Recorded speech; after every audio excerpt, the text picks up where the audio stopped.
Been the majority of the day just kind of setting up, going over some things, and I wanted to show you guys what I'm going to cover the 22nd at the that Bushcraft class. If we have time, I'm going to show you how to set up a tarp. It's a 7 by 9 foot tarp, I believe, and all it is 10 pegs and a pole. No guidelines or anything like that. And if it starts raining, you can bring these two in. This will come down, open that up, lay it off to the side, and it's completely waterproof. Right now it's set up where I can get air holes in there. We're going to go over some tarps if we have time, but we are definitely going to go over traps and survival trapping. The Arapuka bird trap sitting on a planetary peg.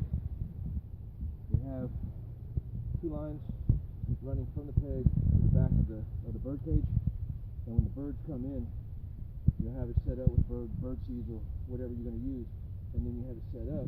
They come in, they step on these lines, flip it, the birds are trapped. It's a live trap, so you don't have to worry about putting up food spoiling.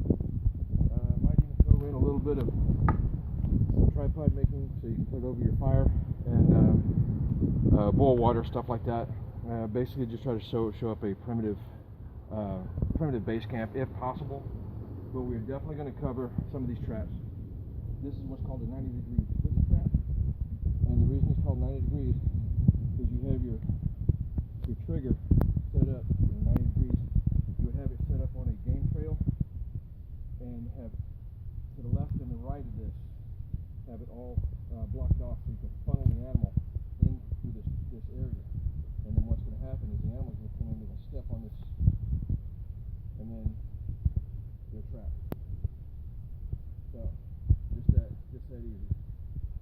And there's nothing to setting these things up. Once you get everything squared away, biggest thing to remember is that set them off to the side, because this doesn't have a lot of tension to it, but you get some of these saplings that have some strong tension to it, and it will hit you in the face, put out an eye, or knock out a tooth, or just scare the crap out of you and hurt you pretty good. And then that's all there is to setting that up. Set it up on the other end. I can bring this over here, switch it around, so that way if the animal comes in, it'll come in and grab them over the head. This one here, this is what's called a tunnel trap. And what you're doing is you'll have everything behind this all blocked off, so the animal has to come in to the front. You'll funnel that animal onto here.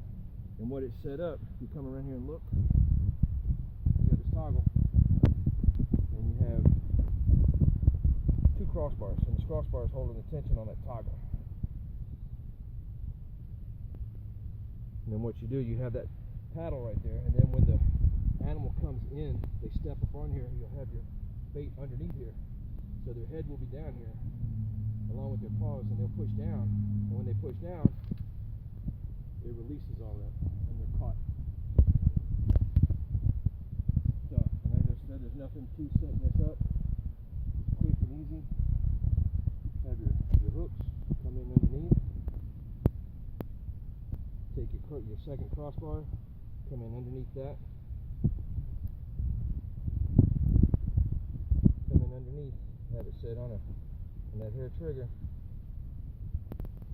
and then you'll take and just set your treadle. See what I mean about being in front of it? Just the easiest, slightest tension will set it off. So let's see how that one works. This is one of the deadfalls we will show. This is called a barber chair trigger. And what it is it is cut here on the bottom and cut on the top, twisted so it breaks away. It's like the primatory peg. And you have your bait stick here.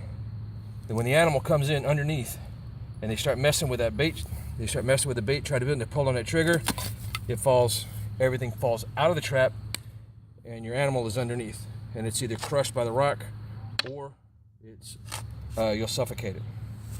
So that's a pretty good one. This is called the Paiute deadfall. With the Paiute deadfall, you have a fulcrum bar, have your toggle, and this is your trigger slash bait stick. And what you're doing is this bait stick is pressure. You have your bait on the end of that stick as far into that rock as possible, and you'll have that your bait either tied or the wood split and it pushed up in there. So they have to tug on that to activate it. And once that's activated, it's once they hit that, everything falls out from underneath the rock except your bait stick, and you see how it'll be stuck underneath. And it does work, and that's just trying to set it up. So these are just some things we're going to go over. Maybe some more if we have time. These things work.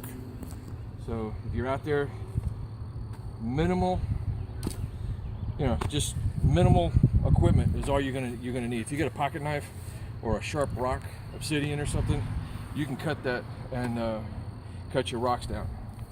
Another thing we'll cover is a couple of different ways to make fire.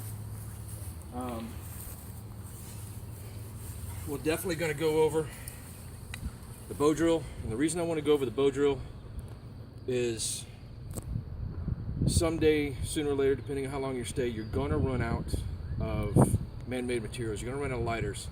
Your lighter's going to run out of fuel. You're going to run out of the flint inside the lighter. Matches, they're a one-time gig. So light them and you're done. So sooner or later, you're gonna run.